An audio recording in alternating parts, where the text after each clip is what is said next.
Assalamualaikum warahmatullahi wabarakatuh.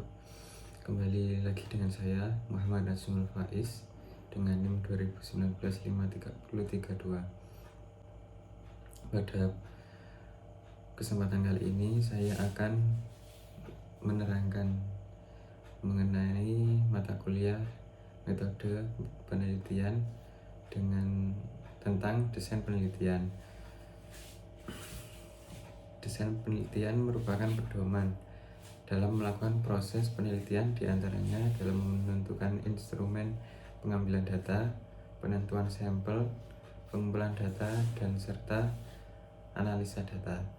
Dengan pemilihan desain penelitian yang tepat, diharapkan akan dapat membantu peneliti dalam menjalankan penelitian yang benar. Tanpa didesain yang benar, seseorang peneliti tidak akan dapat melakukan penelitian dengan baik karena tidak memiliki pedoman penelitian yang jelas.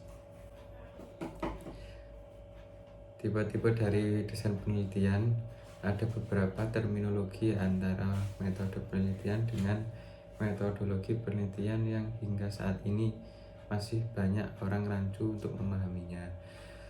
Metode adalah bagian dari metodologi, baik berupa metode, teknik, prosedur, dan berbagai macam alat dengan tahap-tahap tertentu dalam suatu penelitian disebut dengan metodologi.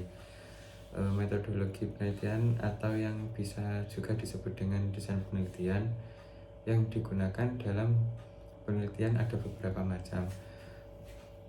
Cara mengkategorisasikannya berdasarkan riset, desainnya dibagi berdasarkan yang pertama dikotomi penelitian dasar dan yang kedua adalah penelitian aplikatif. Contoh metode penelitian dalam sebuah metodologi penelitian, yang pertama adalah metodologi pengumpulan data, yang kedua ada metodologi pengolahan data. Macam-macam desain penelitian. Metodologi penelitian tersebut bisa berupa hasil dari kerangka konseptual dan asumsi yang digunakan dalam penelitian, dan bisa juga merupakan elaborasi dari berbagai hasil penelitian. Sebagai contoh dalam analisis perancangan sistem informasi, misalnya SDLC, yang pertama pada waktu melakukan planning, kita bisa menggunakan teknik wawancara untuk mengungkap apa yang digunakan oleh klien. Kita menggunakan brain chart untuk project plan. Yang kedua, menggunakan template tertentu untuk menuliskan apa yang menjadi bisnisnya, constraint. Yang ketiga, ada pada tahapan analisis mengcapture functional requirement dan non-functional requirement. Ada beberapa macam desain penelitian yang bisa kita pilih sesuai dengan penelitian yang ingin kita lakukan, antara lain yang A. Metode korelasional, kemudian metode kasional komparatif, kemudian ada metode eksperimental, ada metode etnografik yang biasanya digunakan dalam bidang sosial, kemudian ada historical research, yang selanjutnya ada metode survei dan action, di mana penelitian ini para penelitinya kemudian terlibat langsung di dalamnya. Penelitian ini biasanya digunakan dalam penelitian bidang sosial. Selanjutnya dalam bidang ilmu teknologi informasi, desain penelitian yang paling banyak digunakan adalah desain eksperimental dan studi kasus.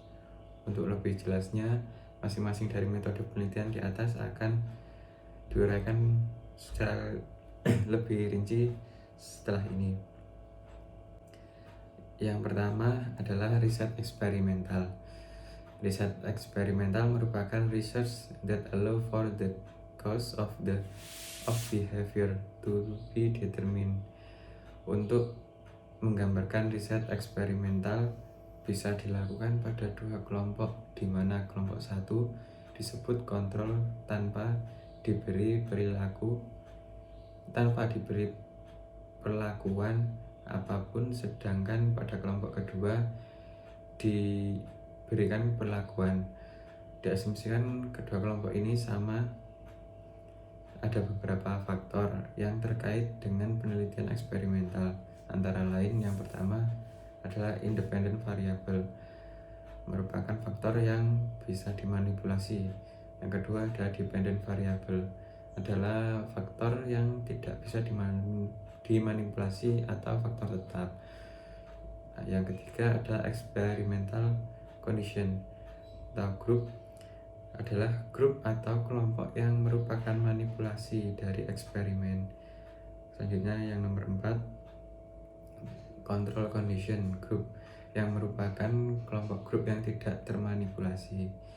Selanjutnya confounding variable, misalnya cuaca, hama, kesuburan lahan, tapi tidak diukur namun harus disebutkan. Inilah yang disebut dengan batasan penelitian. Yang keenam, uncontrolled variable, yang merupakan variabel yang diikuti dengan independent variable. Misalnya penelitian eksperimental yang dilakukan pada 2 petak sawah. Pada petak sawah pertama tidak diberikan pupuk, dan pada petak sawah yang kedua diberikan pupuk. Contoh lain, misalnya apakah ada pengaruh peningkatan hasil belajar mahasiswa yang menggunakan e-learning dengan yang tidak menggunakan e-learning. Bila dengan adanya e-learning hasilnya lebih baik, maka benar adanya bahwa e-learning efektif untuk meningkatkan proses pembelajaran. Eksperimen merupakan salah satu faktor di mana terdapat satu atau lebih faktor yang bisa dimanipulasi dengan syarat semua faktor tersebut konstan. Pembanding atau kontrol di antara kedua contoh di atas disebut dengan experimental design, di mana ada penyebab yang berkorelasi dengan dampak. Penyebab muncul sebelum dampak atau bisa juga disebabkan oleh adanya kemungkinan faktor-faktor lain yang berpengaruh. Contoh lainnya, perlakuan yang diberikan pada 2 petak tanam jagung yang diberikan pupuk. Pada tanaman jagung tersebut ada hal yang diasumsikan sama, tetapi ternyata hasilnya tidak sama. Hal ini bisa diakibatkan oleh beberapa faktor yang berpengaruh. Salah satunya adalah tingkat kesuburan tanah yang berbeda sehingga memberikan hasil yang berbeda pula. Inilah yang kita sebut sebagai kelemahan dari desain eksperimental. Terkadang asumsi yang digunakan merupakan dari dampak. Asumsi yang dikenakan dari dampak ini sebaiknya diungkapkan dalam tulisan. Misalnya, walaupun letak geografisnya berbeda, tingkat kesuburan dan tingkat kemiringannya sama. Untuk membangun penelitian yang bersifat eksperimental, usahakan agar ada pembanding antara yang satu dengan yang lainnya. Dalam melakukan riset atau penelitian, tidak ada yang sempurna, karena dalam penelitian terdapat hambatan-hambatan maupun batasan-batasan. Namun yang perlu diingat bahwa batasan dan hambatan yang dimaksud dalam penelitian bukanlah hambatan atau batasan yang terkait dengan diri pribadi, namun lebih ke arah keterbatasan pada penelitian itu sendiri. Misalnya, karena penelitian ini cukup luas, maka penelitian dilakukan secara dibatasi pada skop tertentu, dan bukan karena adanya keterbatasan waktu dan biaya yang sering diungkapkan dalam penulisan skripsi atau tesis. Di bidang ilmu komputer banyak digunakan eksperimental riset, baik berupa simulasi, ada pembanding, dan hasilnya berupa grafik. Misalnya grafik produksi dari beberapa kali panen dengan beberapa varietas yang berbeda. Metode yang didapatkan dengan eksperimental riset, grafik produksi dari beberapa kali panen disebut dengan hasil penelitian. Metode dengan mendapatkan ini disebut dengan metode eksperimental, Sedangkan penelitian di bidang teknologi informasi juga sering digunakan pada penelitian eksperimental, baik berupa case study maupun penelitian survei. Dalam desain eksperimental juga terdapat hubungan sebab akibat. Hubungan sebab akibat ini terjadi jika dampaknya merupakan efek dari korelasi. Dampaknya menimbulkan efek dan juga kita bisa mencari penjelasan dari hubungan sebab akibat. Misalnya untuk melihat hubungan sebab akibat antara sistem pembelajaran yang menggunakan e-learning dengan yang tidak menggunakan e-learning. Dalam penelitian eksperimental ini ada yang disebut independent variable. Faktor yang dimanipulasi dan dependent variable adalah faktor yang dapat diukur. Misalnya dua petak jagung, di mana perlakuan yang diberikan beberapa pemupukan, sedangkan yang ingin diukur adalah produksi jagung setelah panen. Pada faktor yang dimanipulasi atau pemupukan yang kita berikan 4 macam perlakuan, misalnya tanpa pemupukan dengan setengah kilogram per hektar, pemupukan dengan 1 kilogram per hektar, dan pemupukan 1,5 kilogram per hektar. Kita dapatkan hasil yang berbeda-beda. Pada saat kita melakukan pemupukan hingga 1,5 kilogram per hektar, ternyata hasil produksinya menurun. Ini berarti dalam grafik yang kita buat terdapat satu titik yang kita sebut dengan titik optimalisasi atau titik maksimum. Berdasarkan data yang kita dapatkan, digambarkan grafik yang berbeda-beda, di mana setiap pertambahan satu satuan independen variabel akan menghasilkan grafik yang berbeda. Pada grafik ini yang menjadi independen variabelnya adalah pemupukan dan dependen variabelnya adalah tingkat produksi yang dihasilkan.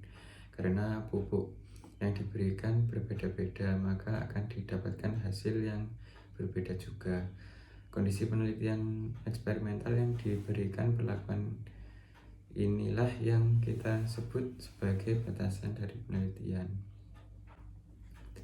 Yang kedua ada kuasi eksperimental. Kuasi eksperimental ini juga termasuk dalam eksperimental riset, namun tidak punya kontrol. Kuasi eksperimental dapat diukur setelah adanya perlakuan. Misalnya pemasaran, kita tidak bisa mengukur bahwa penjualan meningkat karena adanya marketing, karena sejak dulu pun orang sudah melakukan marketing.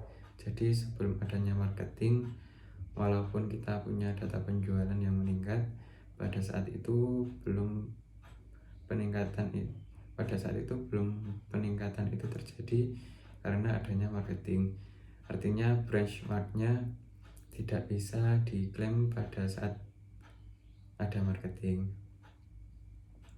Contoh lain pada investasi information technology, untuk membandingkan bagaimana tingkat produktivitas sebelum adanya IT dengan sudah adanya IT. Berdasarkan data yang dikumpulkan, dilihat bagaimana tingkat produktivitasnya. Apakah sebelum ada IT tingkat produktivitasnya pernah mencapai titik maksimal atau tidak. Kemudian juga dilihat bagaimana proses bisnisnya dan lain sebagainya. Biasanya data yang digunakan dalam penelitian ini adalah data kualitatif atau disebut one shot post test. No control group, tidak ada control group. Biasanya data-datanya kualitatif. Selanjutnya yang ketiga, casual komparatif.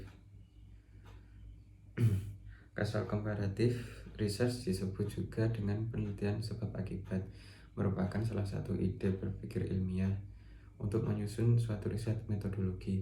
Penelitian casual bisa dimasukkan dalam penelitian eksperimen, namun bisa juga dimasukkan dalam bentuk lain, misalnya dalam bentuk comparative research.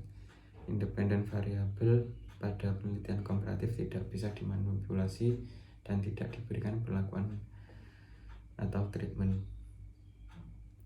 Penelitian komparatif lebih terfokus pada dampak atau efek yang terjadi dengan cara mencari apa yang menjadi penyebab dari dampak tersebut serta melihat perbedaan yang terjadi di antara dua grup atau lebih dan diberikan penjelasan terhadap perbedaan di antara kedua kelompok atau grup. Misalnya, kenapa perusahaan IT multinasional lebih inovatif daripada perusahaan IT lokal. Untuk memanipulasi data bisa digunakan berbagai macam cara, perhitungan atau uji statistik. Bila interest ingin dilihat apakah pada grafik yang didapatkan terdapat perbedaan atau tidak, biasanya dilakukan uji powerful dengan menggunakan uji statistik seperti uji T, uji Z, maupun uji covariance. Bila penelitian yang dilakukan lebih ke arah penelitian deskriptif, maka hasil yang didapatkan berupa grafik sudah cukup untuk memberikan gambaran penelitian. Namun apabila kita mengetahui secara lebih jauh apakah grafik tersebut signifikan atau tidak, maka harus diuji dengan statistik. Contohnya, untuk melihat hubungan antar faktor produksi dengan tingkat produksi yang dihasilkan. Dari hasil data yang dikumpulkan dapat terlihat adanya penambahan bagi setiap satu satuan independen variabel. Berapa pertambahan dependen variabelnya berdasarkan grafik yang didapatkan. Cari rata-ratanya dan dilihat hasilnya. Bila berbeda namun tidak signifikan, maka mungkin perbedaan itu hanya bersifat kebetulan. Dalam menganalisa penelitian, kita tidak harus selalu menggunakan analisa statistik, namun juga bisa menggunakan analisa lainnya seperti analisa statistik deskriptif maupun analisa kualitatif dengan menggunakan data-data berupa tabel, grafik, dan model-model. Analisa statistik dan analisa secara kualitatif, keduanya saling melengkapi di mana ada kaidah-kaidah ilmiah yang harus dipenuhi baik metode, teknik maupun tools. Misalnya, kita tidak bisa mengatakan bahwa perusahaan IT internasional lebih inovatif daripada perusahaan IT lokal atau nasional tanpa didukung oleh data hasil penelitian. Untuk menggunakan sesuatu yang bernilai ilmiah harus didukung dengan data-data dan juga teori-teori yang mendukung.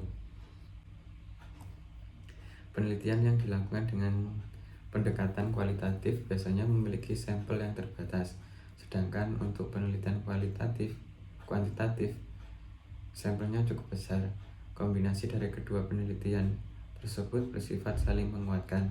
Penelitian yang bersifat kualitatif, kualitasnya data harus reliable, valid, dan desainnya harus benar. Kualitatif bukan berarti berkualitas.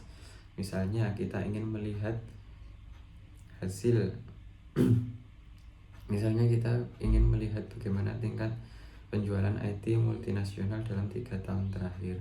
Bila rata-ratanya menunjukkan hasil yang tidak signifikan, maka diuji lanjut dengan menggunakan statistik, di mana uji Z lebih powerful daripada uji T. Uji statistik ini dilakukan untuk mencari penyebab perbedaan berdasarkan independen dan dependen variabelnya. Misalnya, perusahaan IT internasional lebih inovatif daripada perusahaan IT nasional. Ukur dalam 3 tahun terakhir bagaimana produktivitas, lihat polanya dengan unit yang sama. Kita bandingkan, ini disebut komparatif riset. Bila rata-rata yang satu 5,4 dan 5,0 dengan sampel masing-masing 10, belum tentu yang 5,4 signifikan daripada 5,0. Mesti diuji dulu dengan uji secara statistik. Pada eksperimental design, kita bisa memanipulasi independen variabelnya. Bila pada labelnya terlihat hasil yang berbeda secara signifikan, maka perlu diuji dengan statistik apa penyebab dari meningkatnya produktivitas dari perusahaan ini. Kesimpulan yang dapat diambil adalah bahwa kegagalan IT mungkin terjadi karena tidak adanya peran atau komitmen dari pihak top manajemen. Hal ini merupakan kontribusi dari suatu riset karena sudah merupakan suatu fenomena. Contoh lain, dalam suatu penelitian ada yang mengatakan bahwa 85% proyek IT gagal. Porsi tersebut terbesar penyebab gagalnya proyek IT ini adalah karena adanya kesalahan pada requirement-nya. Kita tidak bisa mengontrol produk orang lain karena bersifat komparatif. Tidak ada unsur objektivitas yang mengatakan bahwa produk yang kita buat lebih baik daripada produk pesaing. Tanpa didukung oleh data-data dan hasil penelitian, adanya robustness dalam suatu penelitian tidak menjadi masalah asal diungkapkan desain yang digunakan. Data yang tidak valid diungkapkan kembali. Mendesain suatu riset berupa peluang di mana SI bisa diusulkan. Misalnya SI untuk ketahanan pangan, setiap lahan diukur produktivitasnya. Setiap ada perubahan fungsi lahan bisa diolah, sehingga data tahun lalu dengan data yang sekarang bisa di-overlay beberapa perubahan yang terjadi. Misalnya berapa lahan persawahan yang berubah jika lahan pemukiman, hingga dibuat kebijakan yang tepat sasaran. Misalnya tidak ada lagi izin untuk mendirikan bangunan karena mengancam ketahanan pangan nasional. Selanjutnya yang keempat ada correlative research. Untuk penelitian ini yang sering disebut penelitian kuantitatif ialah penelitian korelasional ex post facto. Penelitian ini dilakukan untuk melihat hubungan di antara dua variabel. Korelasi tidak menjamin adanya causality, hubungan sebab akibat, tetapi causality menjamin adanya korelasi. Misalnya tingkat pertumbuhan bayi di Jakarta dengan tingginya curah hujan di Bogor. Semakin tinggi curah hujan, semakin tinggi tingkat kelahiran bayi. Lihat korelasinya bermakna atau tidak. Korelasi bisa diinterpretasikan walaupun geografisnya jauh. Kita harus kritis waktu melihat korelasinya bermakna atau tidak. Bila tidak, maka korelasi tersebut akan gugur. Contoh lainnya, kita ingin melihat tingkat gross national product atau GNP suatu negara dengan adanya keterlibatan IT. Maka hipotesis yang dibuat adalah semakin besar pembelanjaan IT suatu negara, semakin tingginya GNP-nya. Hipotesis tersebut bisa benar dan bisa juga tidak. Untuk itu maka perlu dikaji apakah benar strategi bisnis tertentu di negara tersebut terkait dengan peran IT, walaupun mungkin ada faktor-faktor lain yang tidak kita amati. Korelasi menghitung derajat keterhitungan antara dua atau lebih variabel. Bila kita melakukan korelasi, maka kita melakukan forecasting atau peramalan. Misalnya ada hubungan antara IT investment dengan meningkatnya faktor apa saja yang berperan di dalamnya. Selain korelasi dan causality, maka harus dikaji dan diteliti lagi faktor-faktor apa saja yang berperan di dalamnya. Selain korelasi dan causality, juga perlu dibedakan antara asumsi dengan simulasi. Asumsi merupakan sesuatu yang take it for granted. For contoh, dua petak sawah diasumsikan tingkat kesuburannya yang sama. Intensitas penerimaan cahaya mataharinya juga sama, kemiringan ketinggian dari permukaan lautnya juga sama. Contoh lain, simulasi untuk mengukur recall dan precision. Recall tidak bisa diukur, Bila kita mencari suatu artikel di Google, maka dalam menerapkan asumsi kita tidak akan tahu berapa jumlah dokumen yang relevan untuk diambil. Untuk itu maka perlu diasumsikan bahwa untuk mengukur precision, maka jumlah dokumen yang relevan diambil dibagi dengan jumlah dokumen yang terambil. Recall ada berapa jumlah dokumen yang relevan tapi tidak terambil, maka diasumsikan untuk menggambarkan presisinya. Asumsi bukan tidak bisa diterima, bukan angka asumsi yang dipakai cari kategorikal interval yang lebih dibuat orang lain. Cari referensinya, bangun argumen, cari referensi interval yang telah diukur oleh orang lain. Misalnya ada suatu kasus yang mengukur kontaminasi udara dengan suatu alat ukur. Diukur diesel genser dengan diesel. Datanya tidak representatif karena data kontaminasi udara yang dilakukan diukur di samping knalpot motor atau mobil. Tidak bisa diasumsikan bahwa faktor-faktor lingkungan dianggap tetap. Pembulatan bedanya makin besar, kemungkinan adanya kontribusi error dari pembulatan. Masalahnya teknis, asumsi berupa sesuatu yang tidak kita teliti. Misalnya normal distribution. Bila menguji IQ harus diuji dulu normalitinya. Ada ketidaknormalan dalam sampel atau populasi, misal ada 10 orang autis akan merusak normality. Tidak pernah diujikan normalitinya, namun hanya diasumsikan sampel yang representatif, maka dia menyebar normal.